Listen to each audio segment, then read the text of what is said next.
آپ جانتے ہیں کہ آج کا جو دور ہے پرفتن دور ہے۔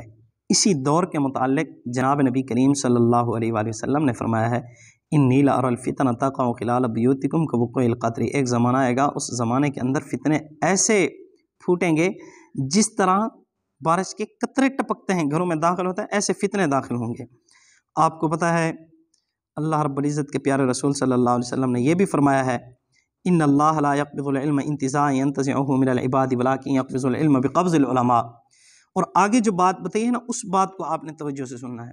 اتخذ الناس رؤوسا جہالا، کہ لوگوں نے جہلوں کو سردار بنا لینا ہے، اور صرف سردار بنا کر کیا کرنا ہے؟ سئلوا، ان سے مسائل بھی پوچھیں گے، اور ان سرداروں وڈیروں نے، ان بیوقوف جاہلوں نے فافتوا بغیر علم، بغیر علم کے فتوے بھی دینے ہیں، فضلوا واضلوا، وہ خود بھی گمراہ ہوں گے اور دوسروں کو بھی گمراہ کریں گے۔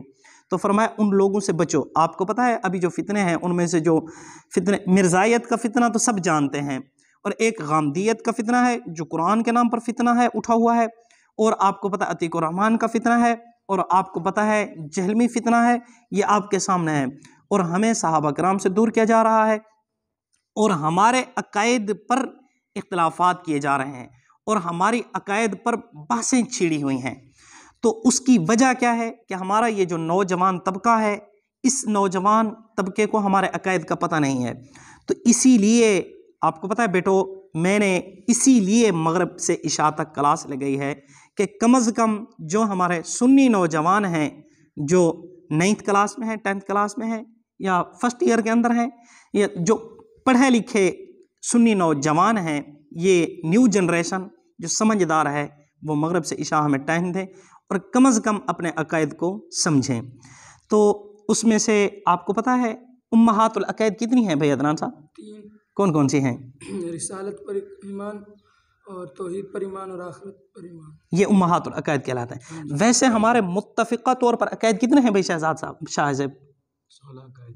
ہاں، ہمارے متفقہ طور پر اہل سنت والجماعت کے 16 عقائد ہیں، اور اب ہمیں یہ بھی نہیں پتہ کہ اہل سنت والجماعت کسے کہتے ہیں۔ ہمیں نہیں پتہ ہمارا نام کہاں سے ماخذ ہے۔ ہمارا نام یوم تبیض وجوہ وتسود وجوہ کے تحت عبداللہ ابن عباس کیا فرماتے ہیں، سعید ابن جبیر کیا فرماتے ہیں رضی اللہ تعالی عنہما، اور تفسیر ابن کثیر والے نے کیا نقل کیا ہے، علیکم بسنتی سنت الخلفاء الراشدین سے ہمارا نام کیا ہے، ماخذ ہے۔ اور آپ کو پتہ ہے ہم سمجھتے ہیں کہ اہل سنت والجماعت صرف بریلوی ہیں اور دیوبندی ہیں۔ بھائی حنفی بھی اہل سنت والجماعت ہیں، حنبلی بھی اہل سنت والجماعت ہیں، اور شافعی بھی اہل سنت والجماعت ہیں، اور مالکی بھی اہل سنت والجماعت ہیں رحمہم اللہ تعالی علیہم اجمعین۔ یہ سارے کے سارے کیا ہیں؟ اہل سنت والجماعت ہیں۔ تو ان میں سے ہم سب کے جو متفقہ طور پر عقائد ہیں وہ 16 ہیں، اور ہمارے المحند علی المفند جس کا نام ہے التصدیقات لدفع التلبیسات، اس میں جو سوالوں کے جواب ہیں 26 سوالات ہیں، اور ان میں سے خصوصاً جو پہلا اور دوسرا سوال ہے اس پر لوگ اعتراض اٹھاتے ہیں، اور 13 اور 14 کو ملا کر ایک سوال بنایا گیا ہے، اس پر الرحمن علی العرش استویٰ، اس پر بھی سوال کرتے ہیں۔ کم از کم ہماری جو نیو جنریشن ہے ان کو عقائد کے متعلق تو پتہ ہو، سنت اور حدیث میں فرق کا تو پتہ ہو، کم از کم ہم اپنے عقائد کے بارے میں تو جانتے ہوں، عقائد کے بارے میں جو دلائل قرآن اور حدیث سے ہیں وہ تو کم از کم ہمیں یاد ہوں، کم از کم ہم جن عقائد پر زندگی گزار رہے ہیں۔ عقائد کسے کہتے ہیں؟ دین اسلام کے وہ اعمال جن کا تعلق انسان کے دماغ اور دل کے ساتھ ہے، ان کو عقائد کہا جاتا ہے۔ جن اعمال کا تعلق دل اور دماغ کے ساتھ ہے ان کو کیا کہتے ہیں؟ عقائد کہتے ہیں۔ اور وہ اعمال جو انسان کے ظاہری جسم کے ساتھ وابستہ ہیں ان کو کیا کہتے ہیں؟ ایمانیات کہا جاتا ہے۔ اور عقائد در حقیقت وہی ہیں جن کا تعلق دماغ کے ساتھ اور دل کے ساتھ ہے، اور ہمیں اکثریت میں ان کا پتہ ہی نہیں۔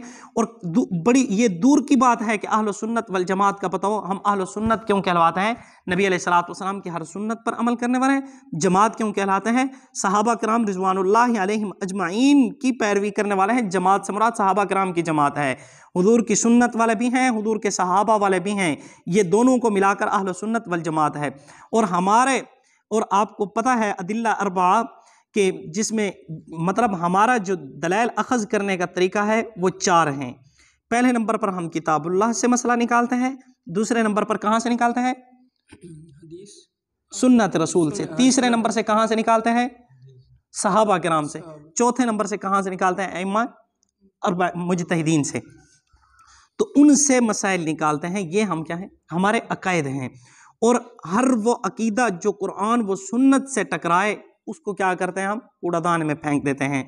आपको पता है, मैंने आपसे ये बात अर्ज़ की थी, रिसाला इमदादिया में वो जो अशरफ अली थानवी रहमतुल्लाह अलैह पर एतराज़ किया जा रहा है कलमा के मुतालिक, उन्होंने क्या लिखा है? और उन्होंने खुद ये बयान फरमाया है कि अगर मेरी ताबीर गलत हो तो उसको गलत करार देना, जो ताबीर है उसे मान लेना, लेकिन मेरे नज़दीक ताबीर यही है कि आपका जो मुर्शिद, आपका जो पीर है वो मुत्तबे सुन्नत रसूल है। उन्होंने ये ताबीर बताई है। और अरवाह सलासा पर एतराज़ उठाए जाते हैं, अरवाह सलासा पर एतराज़ किए जाते हैं। और हज़रत बढ़ चढ़ कर ये बात जो मैं आपसे जिस मकसद के लिए मैंने क्लास लगाई है मगरिब से इशा, वो ये है कि आपके सामने है कि हज़रात सहाबा किराम रिज़वानुल्लाहि अलैहिम अजमईन पर लान तान किया जा रहा है। और इस पर हदीस में क्या बयान हुआ है? हदीस कौन सी? यही है, यलानु, हाँ, इस उम्मत के बाद वाले लोग पहले वाले लोगों को क्या कर रहे हैं? बुरा भला कह रहे हैं। तो इसी मकसद के लिए आप क्लास लगाई है कि मगरिब से इशा आपको आगाही दें, आपको पता चले। और खुसूसन अला खुसूस मेरे वो नौजवान भाई जो अहल सुन्नत वल जमात से ताल्लुक़ रखते हैं, उनसे रिक्वेस्ट करता हूँ, अर्ज़ करता हूँ कि अपने अकायद को मजबूत करें। जिन अकायद पर ज़िंदगी गुजार रहे हैं, जिन अकायद पर हम मरना चाहते हैं, कम अज़ कम हमें उन अकायद के बारे में इल्म तो होना चाहिए। तो उसके लिए ज़रूरी है जो हमारे मुताल्लिक़ीन उलमाए किराम हैं उनसे हम रुजू करें, अपने अकायद को सीखें। और आपको पता है, हम फ़ुरूआत में तो इमाम अबू हनीफ़ा रहमतुल्लाह अलैह की तक़लीद करते हैं, और उसूल में हम अबुल मंसूर मातुरीदी और अबुल हसन अशअरी रहमहुल्लाह ताला की क्या करते हैं? पैरवी करते हैं, तक़लीद करते हैं। अकायद में हम जिनकी पैरवी करते हैं वो मातुरीदिया और अशायरा हैं। और फ़ुरू में मसाइल में जिनकी पैरवी करते हैं वो क्या है? इमाम आज़म अबू हनीफ़ा रहमतुल्लाह अलैह हैं, जिनका नाम नौमान बिन साबित है। तो कम अज़ कम हम अपने आप को अहल सुन्नत वल जमात कहलवाते हैं, तो कम अज़ कम हमें पता तो होना चाहिए हम अहल सुन्नत वल जमात क्यों हैं। इसीलिए आपको बुलाया है मगरिब से इशा तक। ये कोई आज से नहीं बुलाया, आपको पता है काफ़ी दिन से ये हमारी क्लास है। ये जो साथी हैं इनको तो अल्हम्दुलिल्लाह ये 16 अकायद भी याद हैं, और वो जो 26 मसाइल हैं वो भी याद हैं। इन पर अगर कोई एतराज़ करना चाहे तो ये जवाब भी दे सकते हैं। अगर कोई इनकार कर दे कि हम नहीं मानते कि कुरान पाक अल्लाह रब्बुल इज़्ज़त की किताब है, हम तो ये मानते हैं कि ये बंदों की लिखी हुई किताब है, तो ये जवाब दे सकते हैं।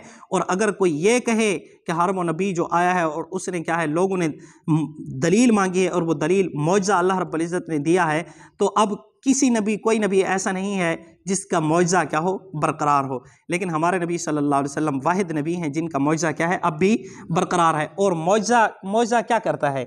मौजज़ा क्या करता है? आजिज़ कर देता है। जिस तरह कुरान पाक ने आजिज़ किया हुआ है, आज तक इसको इंसान नहीं लिख सकते। और उसूल क्या है कि ये क्या है, अल्लाह रब्बुल इज़्ज़त की किताब है या बंदों की किताब है, इसको जांचने के लिए उसूल क्या है? हर वो चीज़ जिसको अल्लाह ताला बना सकता है उसे इंसान नहीं बना सकते, और जिसे इंसान बना सकते हैं उस जैसी लाखों चीज़ें बना सकते हैं। हाँ, हर वो चीज़ जिसे इंसान नहीं बना सकते, दलील है इस बात की कि उसे अल्लाह रब्बुल इज़्ज़त ने बनाया है। और हर वो चीज़ जिसे इंसान बना सकते हैं, दलील है इस बात की कि उसे किसने बनाया है? इंसानों ने बनाया है। अब ये मिसाल के तौर पर मेरी आँख है, इसके अगर टुकड़े टुकड़े हो जाए तो पूरी दुनिया मिल जाए, इस जैसी आँख नहीं बना सकते, दलील है इस बात की कि अल्लाह ने बनाई है। और मेरी ये टोपी है, अगर इसके टुकड़े टुकड़े हो जाए तो इस जैसी क्या हज़ारों लाखों टोपियाँ इंसान बना लेंगे, दलील है इस बात की कि इसे किसने बनाया है? इंसानों ने बनाया है। अब कुरान आपको पता है कि तकरीबन 1400 कई साल हो रहे हैं, आज तक उस जैसा कोई कुरान नहीं बना सकते, दलील है इस बात की कि ये कुरान किसका बनाया हुआ है? अल्लाह ताला का बनाया हुआ है। दुआ है अल्लाह रब्बुल इज़्ज़त हमें हमारे अकायद की फ़िक्र नसीब फरमाए और हमें हमारे अकायद के मुताल्लिक़ इल्म हासिल करने की तौफ़ीक़ अता फ़रमाए। व आख़िरु दावाना अनिल हम्दुलिल्लाहि रब्बिल आलमीन।